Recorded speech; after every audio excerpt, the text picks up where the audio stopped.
Organized skeptics groups say because there is no afterlife, psychics and mediums are automatically guilty.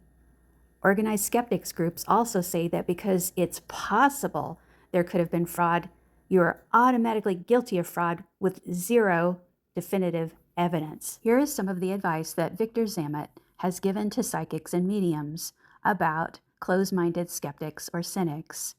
This is essential information when you're dealing with closed-minded skeptics, cynics, materialists.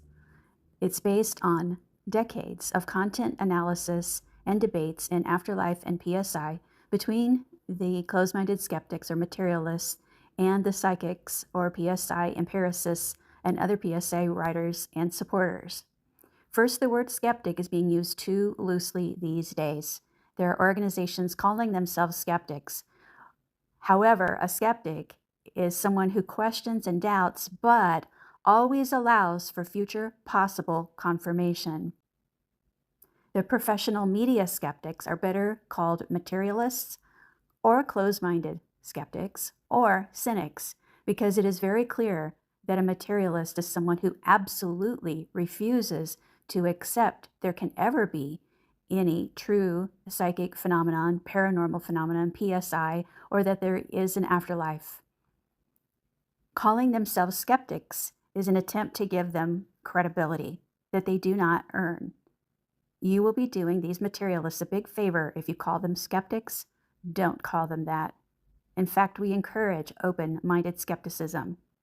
Nearly all of the debunkers who appear on television, radio, podcasts are professional materialists. It's their income, their living, and their reputation and their ego, which are at stake each time they appear. Those that are crusading, closed-minded, flamboyant debunkers in the media are either promoting their own careers, sometimes in psychology, or as pretend scientists not using a scientific method, which requires open-minded skepticism, or they're doing it for the public, for funding directly from the public or indirectly.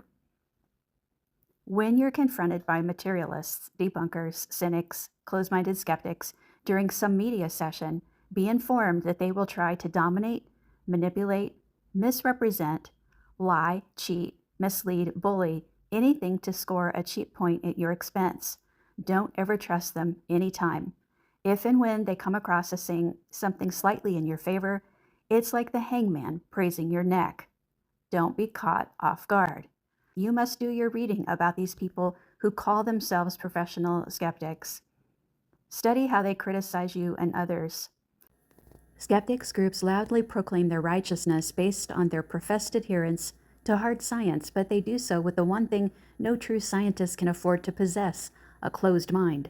Instead of becoming scientifically minded, they become adherents of scientism, the belief system in which science and only science has all the answers to everything. This regrettable condition acts to preclude their unbiased consideration of phenomena on the cutting edge of science, which is not how a true scientist should behave. In fact, many skeptics groups will not even read significantly into the literature on the subjects about which they are most skeptical. I've begun to suspect that these individuals may actually have a phobia about reading material that is contrary to their own views. It seems entirely possible that they fear contamination from that exposure will eventually lead to, gasp, acceptance of the opposition's position. Such scientifically inclined, but psychologically scarred people tend to join skeptics organizations, much as one might join any other support group, say Alcoholics Anonymous. There, they find comfort, consolation, and support amongst their own kind.